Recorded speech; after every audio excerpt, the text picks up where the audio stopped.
Hello everyone, welcome back to more Storybook Brawl. Today we're doing something a little bit different. We are going back to make another tier list.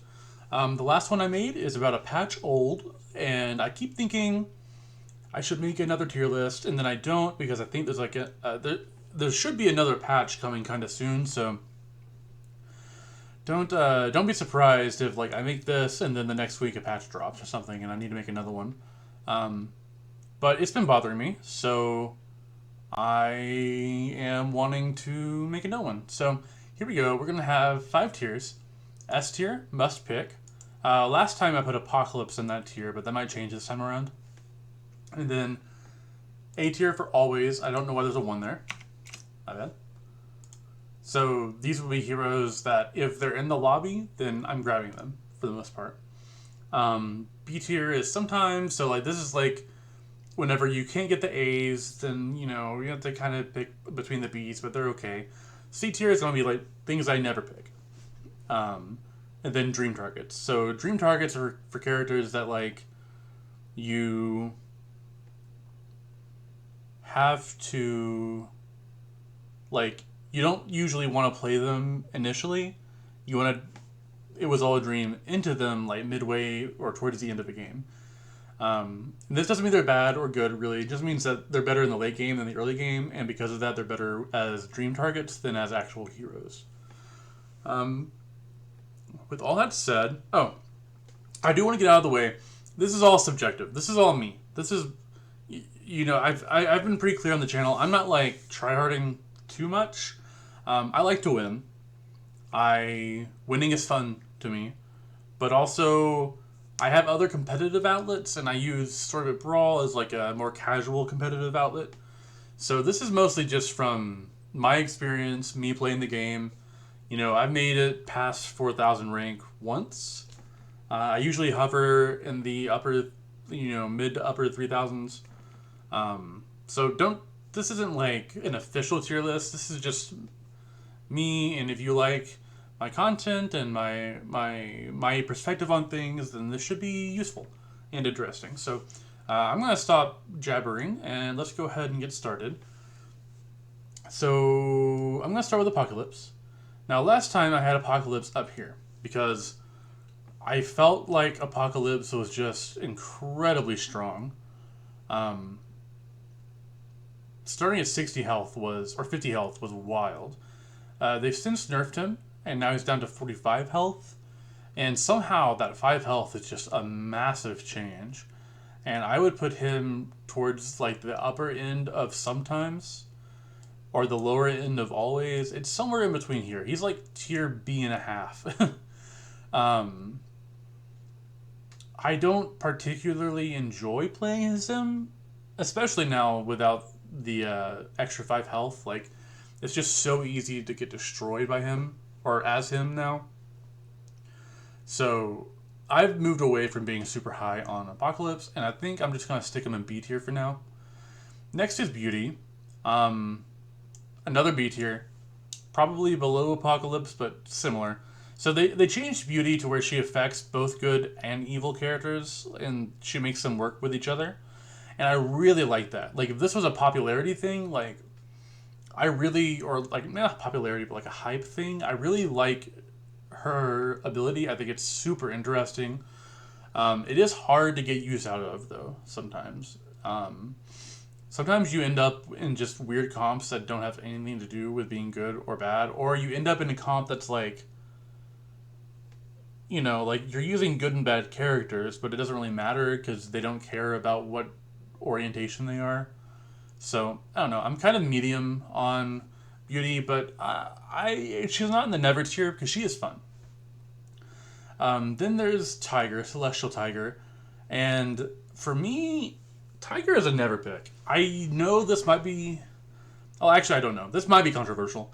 I don't like that you have to get treasures to use it, and then whenever you do get them, they need to be good being doubled, because some of them aren't. And I don't know, it just feels like a lot of hoops to jump through, and then after you get those treasures and you move on to the rest of the game, you don't get to double any other treasure effects. So, I don't know. It seems pretty strong in the early game, but like after level 3 or 4, it just drops off so hard. And I don't think I've ever seen a Celestial Tiger in the top like 4 in the past month, if not longer. Like, it's just not a very strong hero in my opinion, so I just never picked them. Next is Chiron, who... I'm wondering... I might rework how this works, because I feel like there needs to be a mid-tier here.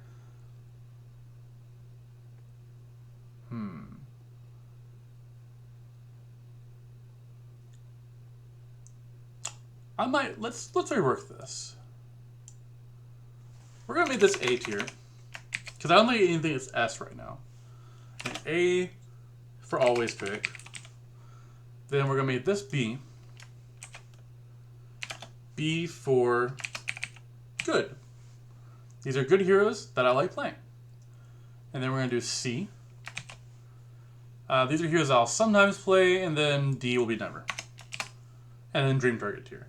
Let's do this. Okay, so now I'm putting Apocalypse in good, Beauty in sometimes, and we'll put Chiron in sometimes. I like this more because I don't think S tier is actually going to be used for anything. And this gives me a little bit more space. Yeah,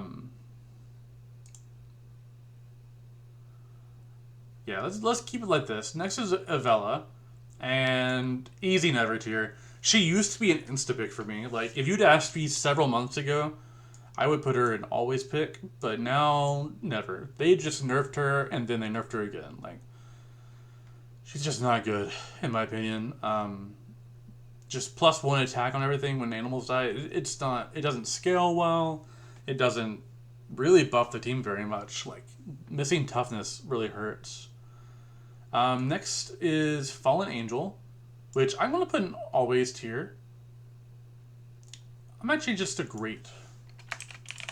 Great, good, meh, never. Yeah, this is better. Sorry. I should have done this all beforehand, and I probably should have watched my older video and then ported that over, but we're going to roll like this. Fallen Angel. Incredible hero, because if you get their buffs going, +2/+2 is really decent. Like, if you get it going, it's just a better Jax Giant. If you can't get it going, then you basically get to choose between playing as Jax Giant or as like an inverse where you get +2 attack instead of +2 health. So like, they're very versatile hero, and I enjoy playing them a lot. I think they're one of the better like Treant heroes, because Treant are both good and evil depending on which ones you get, and so you can, the mid game, I don't know, she's just very good in that situation. Yeah, I'm putting them in great tier because they're versatile, they're strong.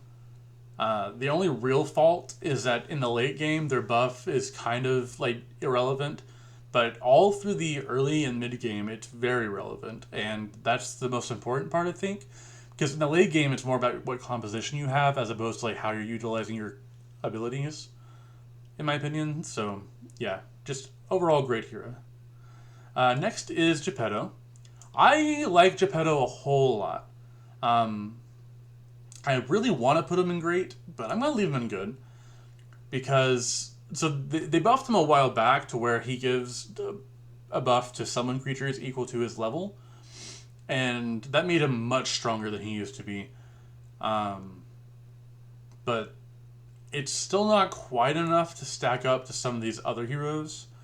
So I'll put it in good. I'll do it like this, because I also Geppetto's really fun to play. So I'm going to leave him in good tier. Not great, because, I don't know, I don't think, whenever I think of heroes that I see them and I snap and I go, oh, I'm playing that, Geppetto isn't one of them. And honestly, like, Fallen Angel isn't either, but that's just because, like, she's really good, but she's also kind of boring. Like, not very much to build around, so. But definitely worthy of the great tier. Next is Grandmother. Whoop.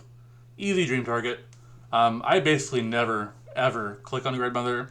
I don't think I'm ever going to buy Grandmother unless they change her. Um, my dust is better spent elsewhere. I just dream into Grandmother whenever I have the chance for the +5/+5 at level 6. And that's about where I consider her. Now we have Gwen, who, she's weird, right? Like, I want to put her in good. I also want to put her in dream target. I'll just put her in good. On the low end, good. Almost meh tier, but not quite. Her, like, the knighting the right thing can be incredibly strong. So, I think that putting her in good tier is where she belongs. She's not great. I would pick a lot of things over her, but she's solid. She's also a great dream target. If I could have two, can I have two of these? No. If I could have two Gwens and put one here and one here, I would do that, but I'll just put her here. Next is the Headless Horseman, and I thought it was a good hero. Then I kind of went to mad. Now I'm in never pick territory.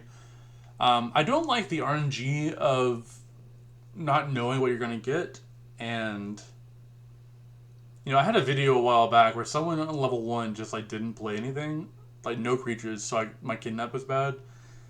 And this might just be like an inexperienced thing, like maybe I just don't know how to play him very well, but for me, I'm kind of off the Headless Horseman. Next up is Horde Dragon, easiest great of my life. I think last time I put him in C tier, citing that I didn't like the RNG, like if you don't get treasures, then he's not very good. I was wrong. If you're not getting treasures, then none of these heroes are good, right? You're just losing. If you're getting treasures, then you're just playing the game, and Horde Dragon makes that so much stronger. And then on top of just being a little bit stronger than everyone else, you're also, like, you have the possibility of just straight up high rolling. Like, getting a Cinderella and then turning that into a treasure map and then getting a, level 6, level 7 treasure super early, or the Blind Mice getting level 4 treasure super early. Like, there are lots of ways just to play as Horde Dragon and then just absolutely curb stomp everybody. So I think Horde Dragon is deserving of the great tier. When I see Horde Dragon, I basically always click him unless a few other heroes that we'll get to later that I see I would pick over him. But in general, Horde Dragon is great, and I really like playing as Horde Dragon. Next is Jax Giant. Pretty easy meh tier for me. I think it's kind of the same with all the meh tier people. They're alright. I don't think their abilities are useless. They're good. They're just not exciting, and Jax Giant in particular is weird because you get like a really strong early game and then a really weak late game. So, yeah, not my favorite hero. Next is King Midas. I'm so torn on Midas. I might put him at the top end of never. Yeah, kind of pains me to say it. So the thing about Midas is I love the ability. I think it's so cool that you get to double things easier, but you don't get the treasure. I just think that he needs some tweaking. Like, if maybe whenever he doubles something, they get a buff, like a +1/+1 or a +2/+2, because you're just so weak if you find doubles. Like, it's just, I don't know, it's hard to explain. So if I have a board full of one units. Okay, I'm sorry, I'm not articulating this very well. You just start the game, you have a Billy Gruff, you grab another one. Well, instead of having 2 units, now you just have 1, and it's like 1.5 times as strong as a normal Billy Gruff. So you end up down on board compared to your opponents, and in the early game, that's really bad. I do think if you can survive the early game, then he can be really strong in the right comps, like in trees or dwarves, basically any of the tribes. If you can get into those, he's really well positioned, but that's kind of tricky. It doesn't always happen, and you're usually just going to get beat up in the early game, and I don't know. I've moved away from playing as King Midas pretty heavily. Next is... I'm spacing.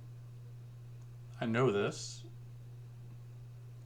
Why am I spacing? Krampus. There we go. Solid meh tier. It's fine.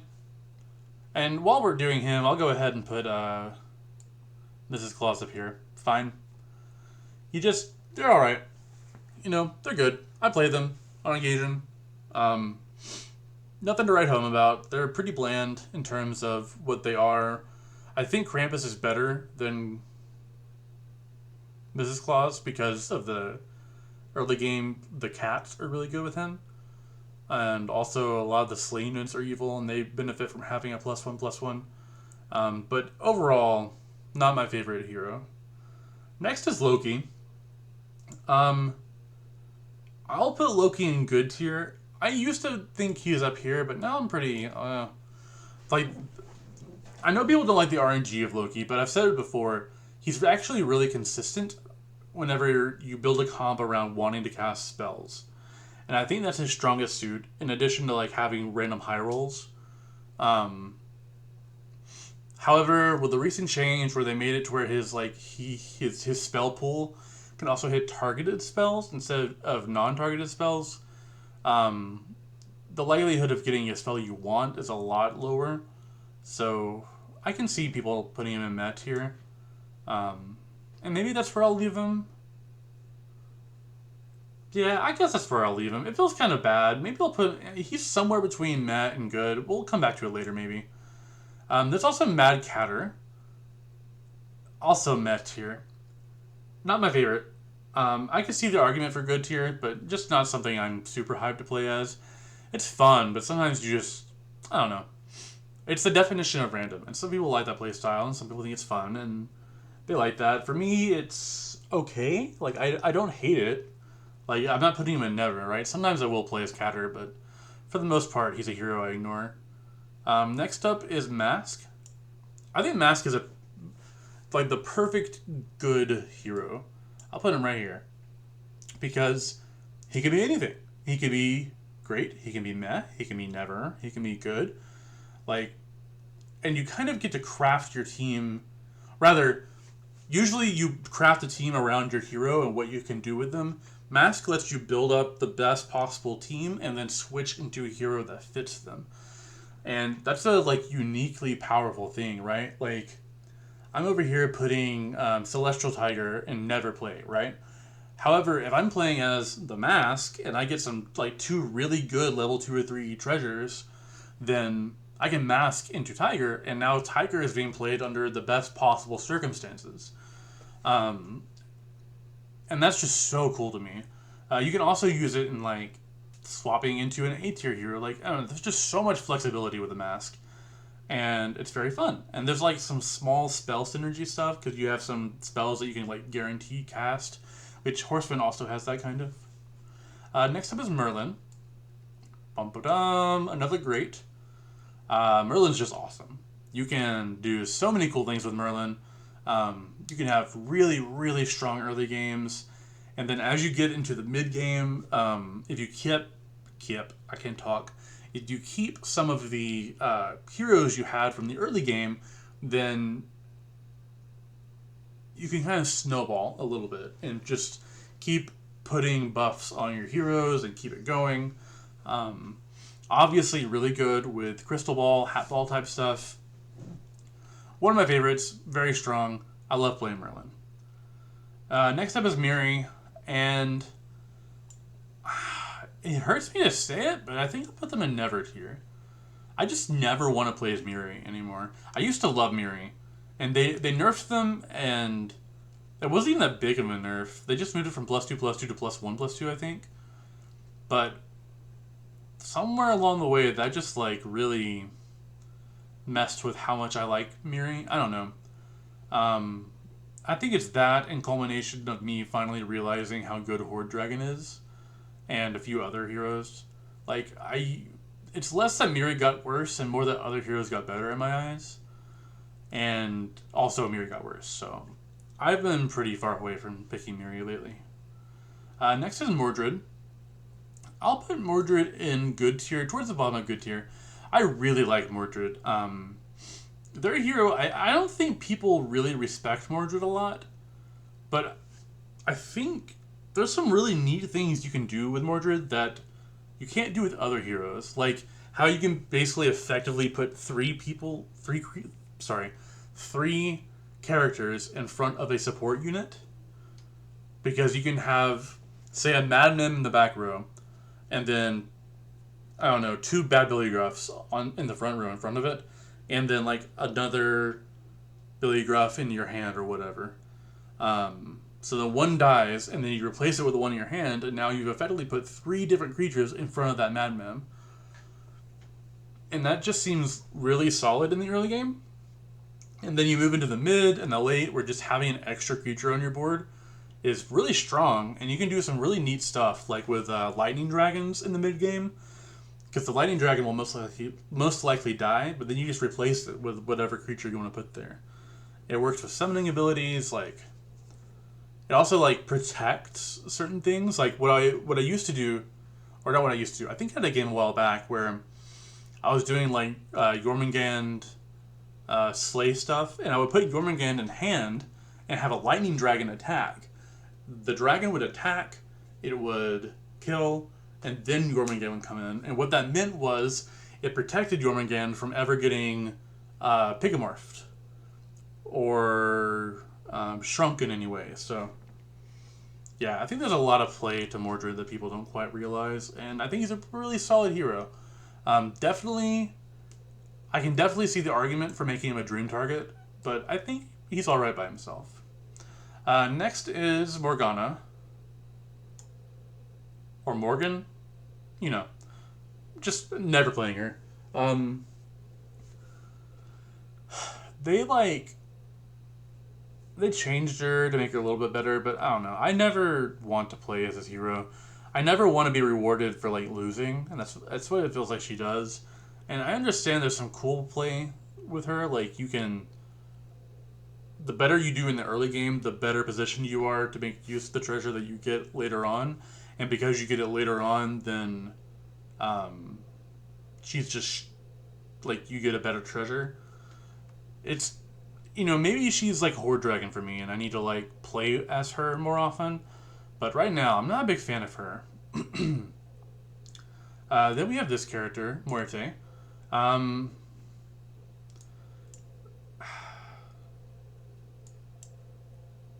put them in never. I don't ever play as them. Like, on paper, I think their ability's fine. Maybe I just don't vibe with it. Like, I can't remember the last time I actually played as them. And I certainly can't remember the last time I played as them and was happy to play as them. So, putting them in never tier. Then we have Pan's Shadow. Kind of easy, man. I'll put it towards the top, though. Because I like Pan's Shadow. I think it's kind of underrated, but also, at the end of the day, it's just discounting some units on occasion. And, I don't know, it's not as great as, I don't know. I guess I was about to say it's not as great as people think, but I don't know what people think, so. Yeah, just not one of my favorites. I like playing as them, don't get me wrong. It's just, they're okay. Then there's Peter Pants. I think some people might put Pants here. I do not know how to play them very well, though. I know the goal is to get Hat Ball, but I'm not very good at getting it consistently. And yeah, I'm not great with Peter Pants, so I don't pick them very often. For me, they're almost a never tier, but in general, I think they're just a good hero that I don't know how to play. Then we have Pied Piper, great tier. They made it to where now the extra animal in the shop has +1/+1, which is really strong, especially in the early game.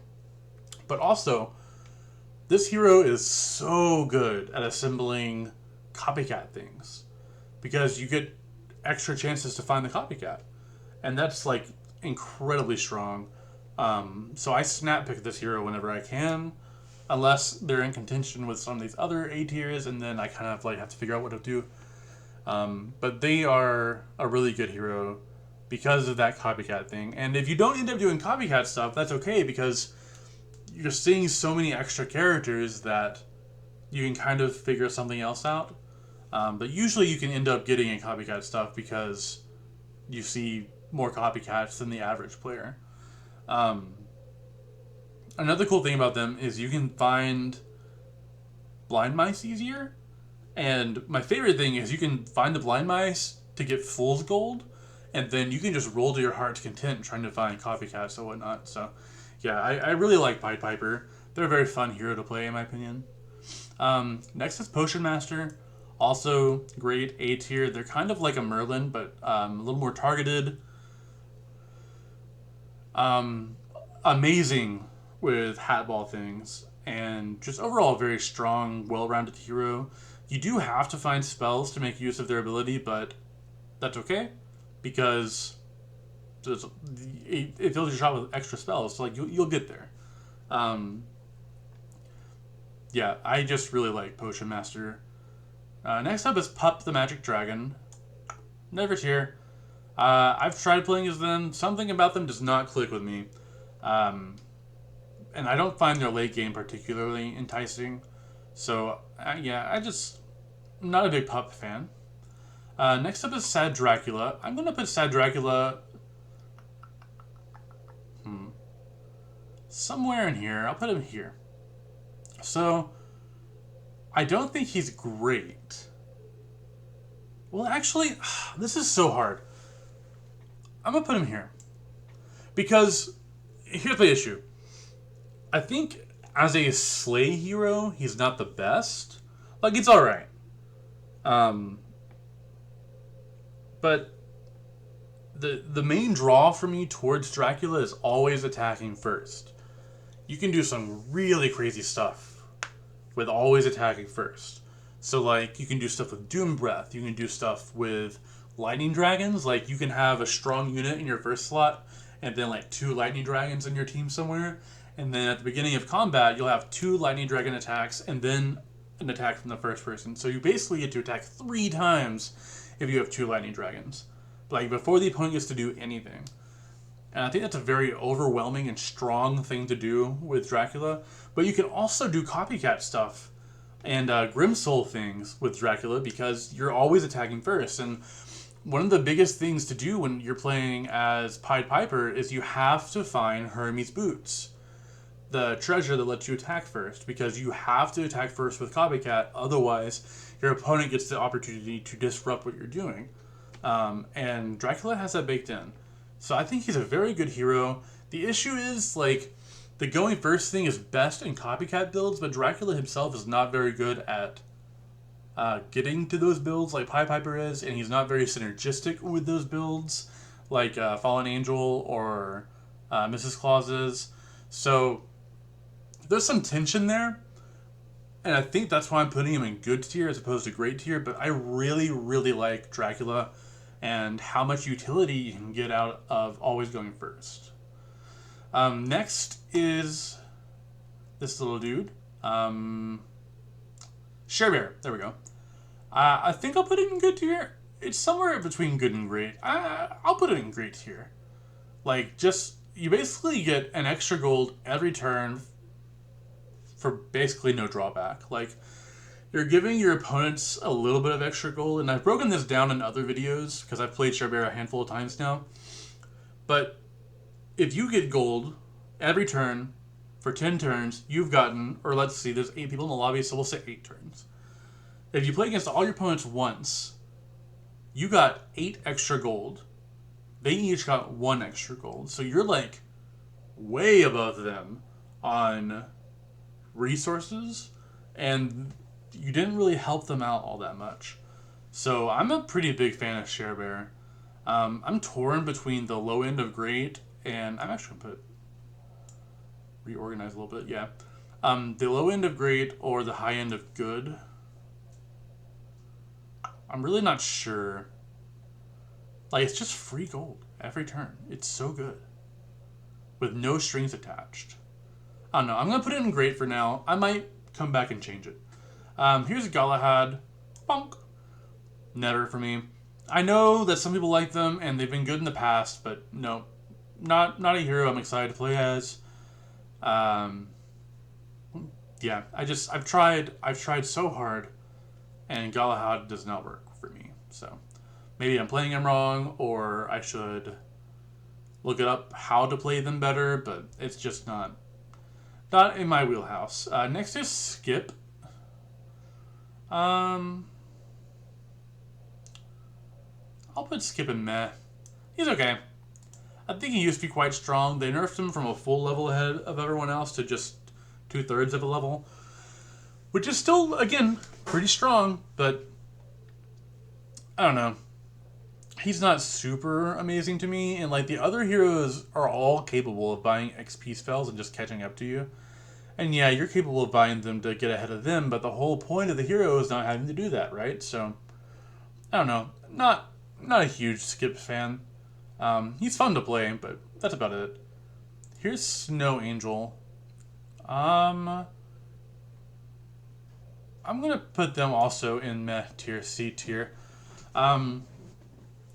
You'd think they're really good at copycat and good boy things, but they're not. Like, it's just finding, like, copycats aren't good, so you can't find them off of that. They can help you find like good, like, friendly spirits and good boys later on, but it's not like a random character of your level. It's just a random good character. So you could be level 6 and proc their ability and get handed like a unicorn. So I'm not super high on Snow Angel. 1 second. All right, sorry about that. My fiance put some bread materials in her bread maker before leaving for work, and it's a new appliance, and I forgot what it sounded like, so I heard this weird pulsing coming from the kitchen and was like, oh no, what's happening? But it's fine. It's a bread maker. Sorry about that. So yeah, Snow Angel. They're fun. I like playing as Snow Angel. They're one of my favorites, like, just to play as casually, but I don't think they're very good. Next is the Cursed King. And see, this is kind of what's weird, right? Like, I don't know where to put these guys.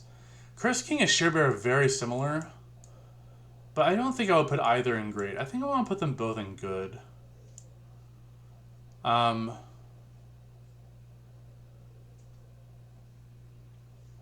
Yeah, I'll put them there. So Cursed King is very similar to Sharebear. You just get the extra gold, but there is a string attached, and that is you have to cast a spell every turn. That makes him pretty good for like spell compositions, but I don't think as good as Merlin or Potion Master. And he's not as good as Sharebear, because Sharebear gives you the gold with no strings attached. So maybe I'll just do this. Sharebear is great. Cursed King is okay. Yeah. Or good, rather. And we'll do something like this. Yeah. Okay. Next up is the Fates. They're probably pretty solid meh here. I'll put them towards the top. I think they're fun. And you can do some really strong things with them. Like, your early game is crazy if you can get some really good triples. But for the most part, they're just okay to me. I've definitely had games where I dream into them after my team's already all the way upgraded. And that was nice, because at that point, it's basically like going into Grandmother. But in general, I'll put them in meh tier. Now here's the Sphinx. And the Sphinx I'm putting in good. So getting the 2 extra spells a turn is amazing. And if you can gear yourself to really abuse the turns that you have free spells on by getting free XP spells, or by having the Crystal Ball, or by casting a bunch of like Mix-a-Whizzles and Heroic Potions, or whatever the ones that let you cast an extra spell, then I think, I don't know, if you play them correctly and you get a little bit lucky, then the Sphinx is really good. However, after level 6, it's just a worse potion master, so I usually swap out of them if I can. Next up, Trophy Hunter. Easy great tier. I'm going to move him up here because he's one of my favorites. Little Mimi, but honestly, Grimsoul compositions with Trophy Hunter can be like absurd. So like he's probably got one of the highest like ceilings of all the different characters. And I think adding Grimsoul back into the mix and moving the Mummy down to level 3 really gave him some, or them some. It gave them a chance to be competitive, and I think it put them in a spot to be very strong. So I'm a big Trophy Hunter fan. Next up is Wonder Waddle, who I'll put here. They're good.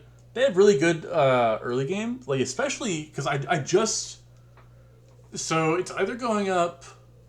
Well, I don't know when I'm going to post this video, but either sometime within 24 hours of posting this video, a video is going to go up of me playing Wonder Waddle where I get like just an absolutely wild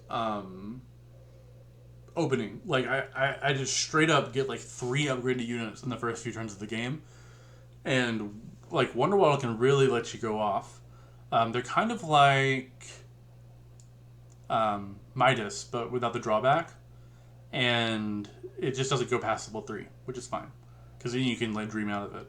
So yeah, Wonder Waddle is pretty good. I'm not sure where I'd place it amongst all these good characters, but yeah. And then Jelwa, who I'm going to put in Dream Targets. Terrible, terrible early game, but mid and late game are very strong, especially in the late game. Incredibly strong late game hero, much like Grandmother. And so I'm going to stick Jelwa in the Dream Target tier. Again, we could probably move like Gwen here and kind of the Fates, but do I leave Gwen here?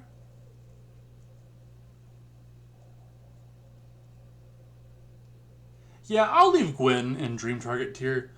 Just being able to like switch into her and get a free knighthood is really strong.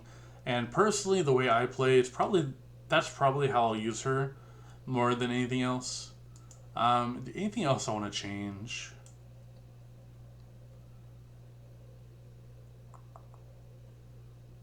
No, this looks pretty good to me. So yeah, let me know what you guys think. Am I like misevaluating anything? Am I placing things too highly? Like I could really see myself putting Horde Dragon and Trophy Hunter and maybe even Sharebearer like way too high. Like I could see the argument for these guys being anywhere in like the A through C range, mostly A through B. But in general, this is my tier list. This is how I think things are laid out in the game. I reserve the right to be wrong. You know, it's all pretty subjective, but let me know what you think. Let me know if you think I'm misevaluating anything, if you think that I'm overestimating, underestimating. If you have any, like, things you want to add to my analysis or that you want to bring to my attention that I missed, just let me know in the comments. Thank you all so much for watching. If you made it this far, please like, please subscribe. It helps me so much. I've gained like 3 or 4 subscribers the last couple days, and it's really nice encouragement to keep doing what I'm doing. So I just want to thank you guys all for watching all the videos and everything that you do watch. And if this is your first video of mine that you're watching, thank you for watching this one.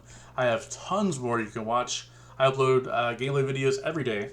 So yeah, I just want to say thanks and Happy New Year. I don't know if I said that in any of these past videos, but I'm recording this on January 10th, and I just want to say Happy New Year.